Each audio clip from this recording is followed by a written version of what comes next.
Bonjour à tous. Maurice Béillard, 74 ans, tué par son propre fils Alain. Explication dans cette vidéo. Quand il pénètre dans les locaux de la gendarmerie d'Azay-le-Rideau, ce mardi 21 novembre 2023, Maurice Béillard, 74 ans, fait peine à voir. Le vieil homme boite bas, et son visage tuméfié est en train de virer du bleu au jaune. Les cheveux gris en bataille et la barbe incertaine, on dirait qu'il vient de passer sous une moissonneuse-batteuse. Confus, il explique au comptoir d'accueil que son fils le bat depuis des mois, et qu'il a décidé de porter plainte.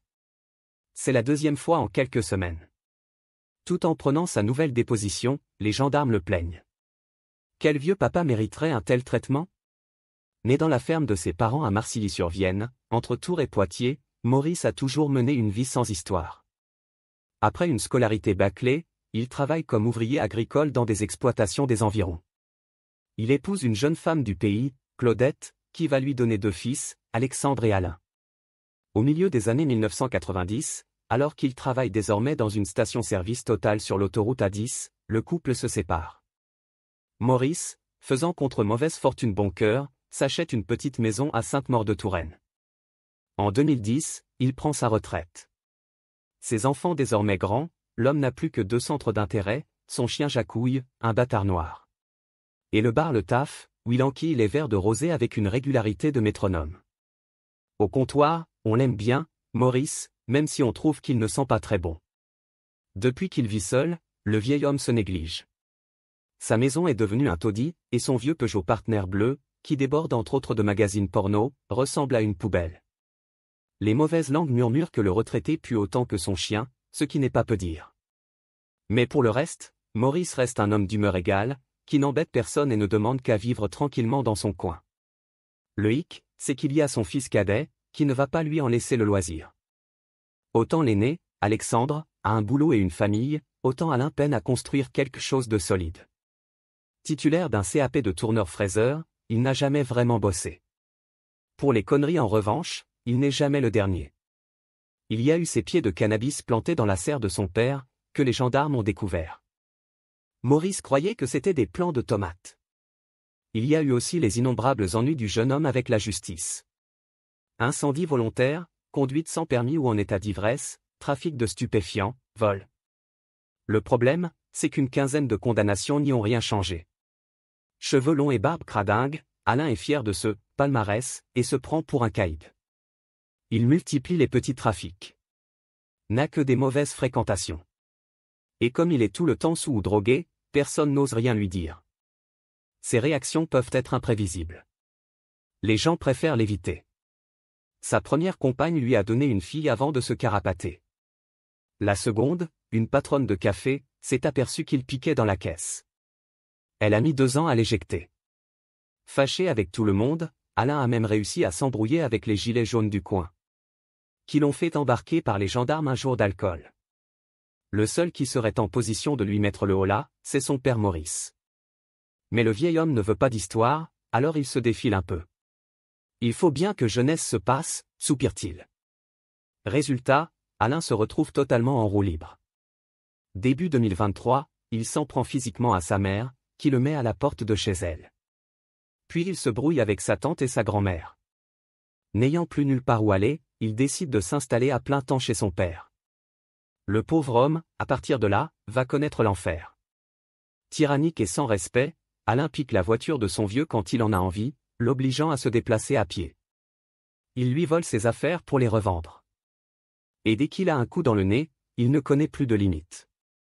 Le 14 juillet, complètement bourré, il tire au fusil par la fenêtre, semant la panique dans la rue. Les gendarmes lui confisquent son arme et lui collent une nouvelle procédure. Mais ça le fait marrer. Condamné à une courte peine de prison, il prétend être parti en voyage.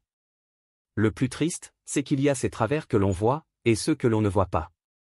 Derrière la porte close de leur maison, Alain cogne sur son père. De plus en plus fréquemment. De plus en plus violemment. Jusqu'à ce 21 novembre 2023 où le pauvre Maurice, on l'a vu, finit par se rendre à la gendarmerie pour porter plainte contre lui. Le retraité est dans un état pitoyable. Les militaires l'écoutent avec compassion. Mais ils le laissent malgré tout rentrer chez lui, en lui demandant d'aller voir un médecin le lendemain, pour faire constater ses blessures. Sauf que le lendemain, pas de Maurice. On va le chercher chez lui. Personne. Il n'y a que le chien, ce qui est plutôt étrange. Le retraité ne s'en sépare jamais. 2 jours passent.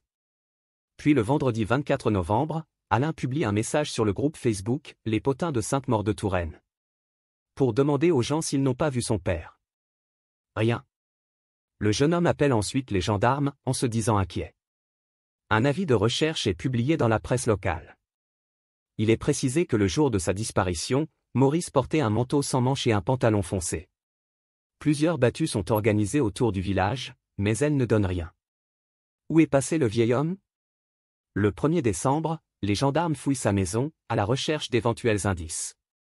Rien encore. Pendant ce temps, Alain se fait discret. À plusieurs reprises, évoquant la disparition de son père, le jeune homme éclate en sanglots. « Je ne dors plus, je ne mange plus », gémit-il. À une connaissance, il dit. « Tu vas voir, s'il revient, la branlée qu'il va prendre. » Puis le 30 novembre 2023, le jeune cogneur comparaît une première fois devant le tribunal correctionnel de Tours. Pour y répondre des violences dénoncées par son père. Maurice, on l'a deviné, ne se présente pas à l'audience. Cela ne semble pas troubler les juges, qui ne font aucune remarque. Sans contradicteur, Alain a le champ libre pour raconter ce qu'il veut. Lui, taper son père? Jamais. Il est tout de même condamné à 5 mois de prison ferme. Rebelote ensuite le vendredi 22 décembre 2023 pour expliquer pourquoi le vieil homme avait le visage tuméfié lors de sa visite à la gendarmerie. La veille de sa disparition.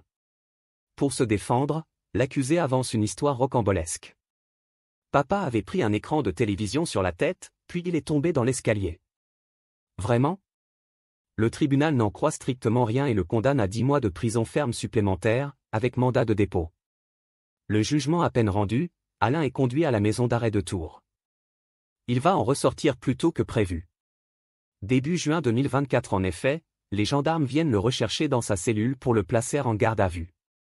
Un promeneur vient de retrouver des restes humains en pleine campagne, entre Sainte-Maure-de-Touraine et Sepmes. Les tests ADN sont formels, c'est tout ce qu'il reste de Maurice Béillard. On ne sait pas comment réagit Alain quand on lui met les photos sous le nez.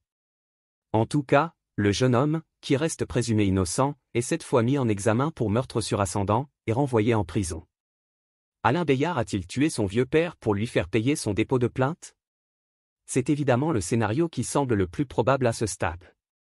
Un scénario doublement tragique, car on se dit que si les gendarmes, constatant les blessures du vieil homme, l'avaient gardé pour le protéger, le pire ne serait pas arrivé.